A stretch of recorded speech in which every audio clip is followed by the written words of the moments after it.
Hello everyone. In today's lecture, we will see some more practice questions based on maxima and minima. So in the last lecture, we had covered till question number 36. And in today's lecture, we will start with question number 37 and we will cover till question number 40. The images used in our slide deck are for educational purposes only. We respect the intellectual property rights of the original creators and owners of these images. If you are the owner of any of the images used in this deck and have any concerns or issues, please contact us at sathi@iitk.ac.in and we shall remove the images. So let's move and start with question number 37, which says the volume of the largest cylinder that can be inscribed in a sphere of radius r centimeter. Clear? So the hint of this question is,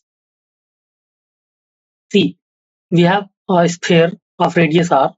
Clear? Suppose height of a sphere is h and volume of largest cylinder that can be inscribed in a sphere, right, of radius r. So we will make a sphere and inside it there will be a cylinder of something of some height h and radius some r dash or capital R, right? Now we will write volume of cylinder in terms of the volume of cylinder will be pi r square h, right? We will write h and r, pi r square h, and r will be r dash or some capital R, right? We will convert r dash or capital R in terms of small r and h in terms of small r, right? Or we can take variable small h or capital R, right? So now we can take derivative dv by dr or dh and make it to 0 to find the critical point, right? And after finding critical point, we can calculate d square v upon d h square or d square v upon dr square to check the sign of double derivative. If sign of double derivative is less than 0, then the volume of cylinder will be largest, and if the sign of double derivative is less than 0, then the volume of cylinder will be lowest, right? Got it? So you have 10 seconds to solve this question. After 10 seconds, we will discuss the solution.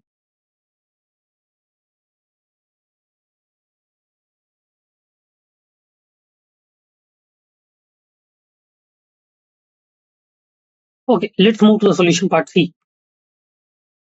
This is the basically sphere. Inside it, and radius of sphere is r, and inside it we have a cylinder of height h and radius capital R, right, as we have discussed.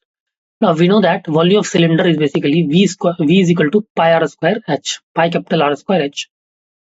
Now from the figure you can see that in triangle OCA, small r square is equal to capital H by 2 whole square, capital H by 2 whole square plus capital R square. So capital R square will be small r square minus h square by 4, right? So volume is equal to pi capital R square into h. Clear? So pi into r square minus h square by 4 into h. Clear? Right. Therefore volume is equal to pi into small r square minus capital small r square minus h square by 4 into small h. Now see, volume can be written as pi r square h minus pi by 4 h cube. Let's assume this as equation 1. Now on differentiating equation 1 both sides with respect to small h, we will get dv by dh is equal to pi r square minus 3 pi h square by 4, 3 pi h square by 4. Therefore dv by d square v upon dh square can be written as d square v upon dh square can be written as minus 3 pi h by 2, right? For maximum or minimum value of v, volume, we can write dv by dh is equal to 0, and therefore pi r square minus 3 pi h square by 4 is equal to 0. So h square is equal to 4 r square by 3. Therefore h is equal to 2 by root 3 r, right? Now d square v upon dh square at h is equal to 2r by root 3 is equal to minus root 3 pi r, which is less than 0, right? Thus, v is maximum when h is equal to 2r by root 3, right? Volume is maximum when h is equal to 2r by root 3. Then capital R square is equal to small r square minus h square by 4, which is equal to small r square minus 1 by 4. H is 2r by root 3 whole square, right? Which is equal to 2 by 3 r square. Now maximum volume is equal to pi capital R square h is equal to pi 4 pi r cube upon 3 root 3. Clear? 4 pi r cube upon 3 root 3. Got it? So maximum volume can be written as 4 pi r cube upon 3 root 3, which is option B. Hence option B is the right choice. Got it? Now let's move to the next question, question number 38, which says the maximum slope of this curve this curve y is equal to minus x cube plus 3x square plus 9x minus 27 is. We have to find the maximum slope, right? Therefore, dy by dx can be calculated as you will calculate dy by dx, and we have to find basically the maximum dy by dx, right? Clear? So for maximum dy by dx, we can calculate d square by dx square and put it at 0. Clear? Put it at 0 and calculate critical points, right? After calculating critical point with the help of d square y upon dx square, now we can check the value, the sign of d cube y by dx cube at each critical point, right? Sign of d cube y by dx cube at each critical point. Clear? So if sign of d cube y by dx cube is less than 0, then the critical point is basically maximum. The critical point will give the maximum value of slope, and if d cube y by dx cube is greater than 0, then the critical point will give minimum value of the slope. Clear? So in this way, you can approach this question. You have 10 seconds to solve this question. After 10 seconds, we will discuss the solution.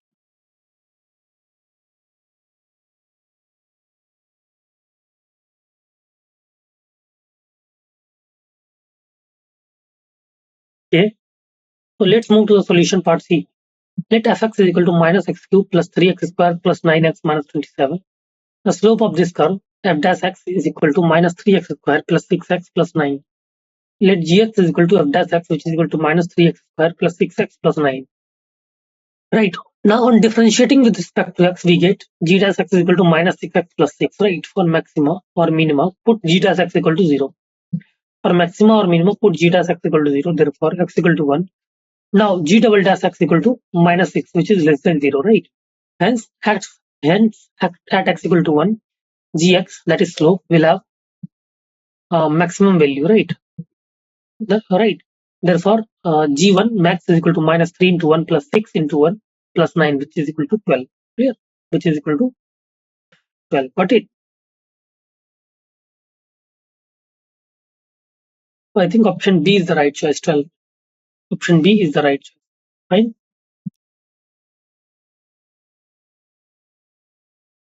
Okay, let's move to the next question, question number 39, which says if AB is equal to 2A plus 3B, where A is greater than 0 or B is greater than 0, then minimum value of AB is.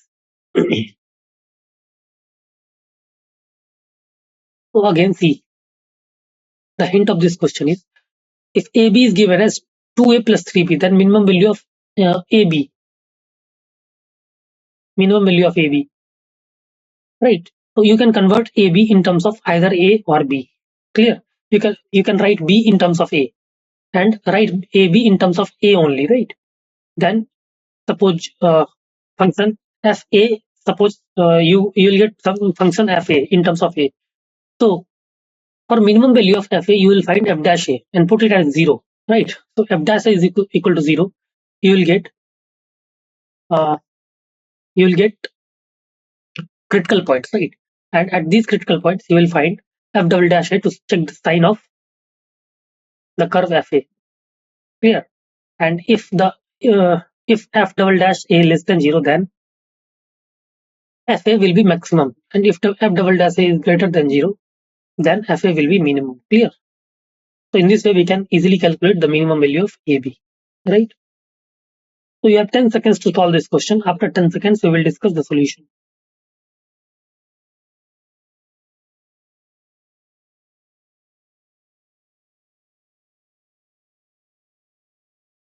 Okay, let's move to the solution part C.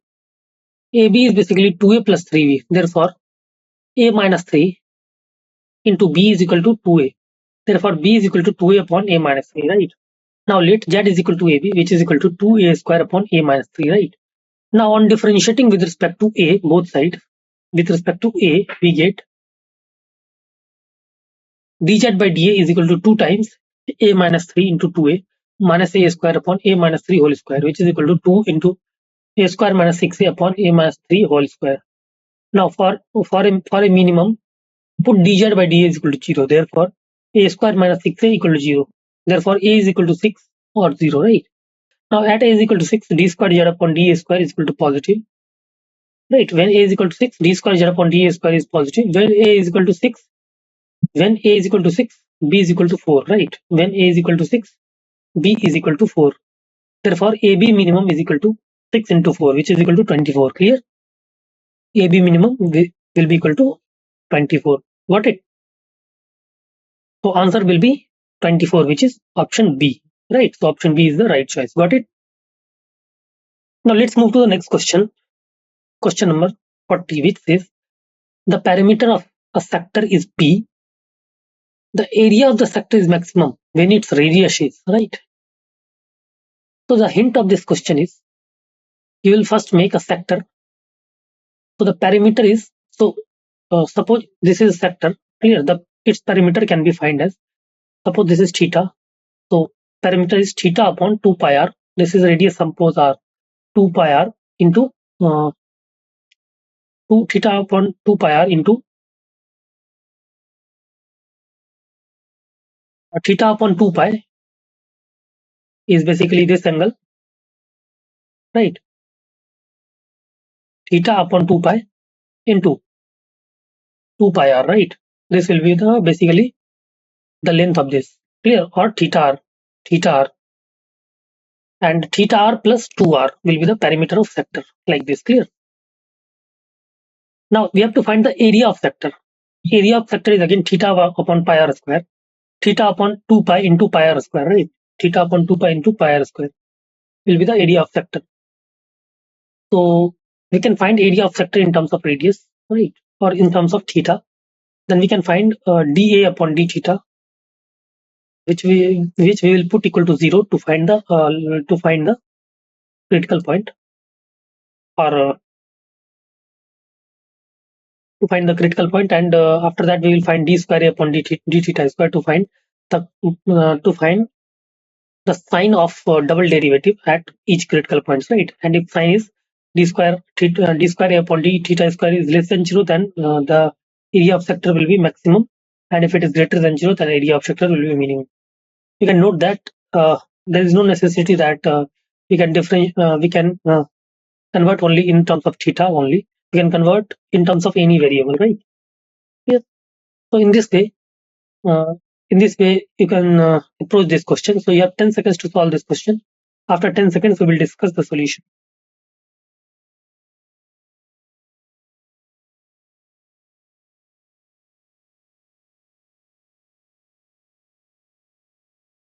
Okay, let's move to the solution part C.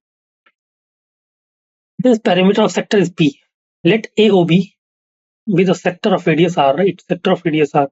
If angle of sector be theta radian, then area of sector is basically half r square into theta, right? As we have discussed, half r square into theta. Got it?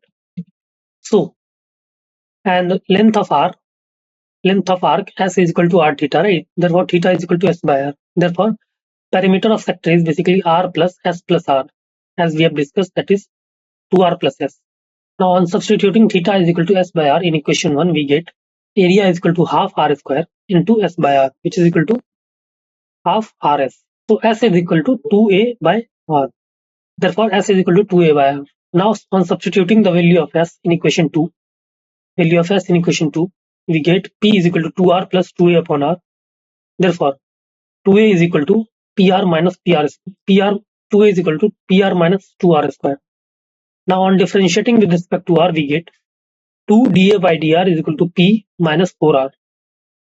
Therefore, for maximum area, put dA by dr is equal to 0. Therefore, p minus 4r is equal to 0. So, R is equal to P by 4. Got it? R is equal to P by 4. Right? So we have to find the value of radius in terms of perimeter, right? So for maximum area, radius is equal to perimeter upon 4. Clear? So I think option D is the right choice. P upon 4. Got it? D is the right choice. Fine. So in this way, we have discussed a lot of questions based on maxima and minima. Hope you liked the concepts and understood the concept till depth of each and every question, and hope you liked the lecture. Okay. Thank you so much.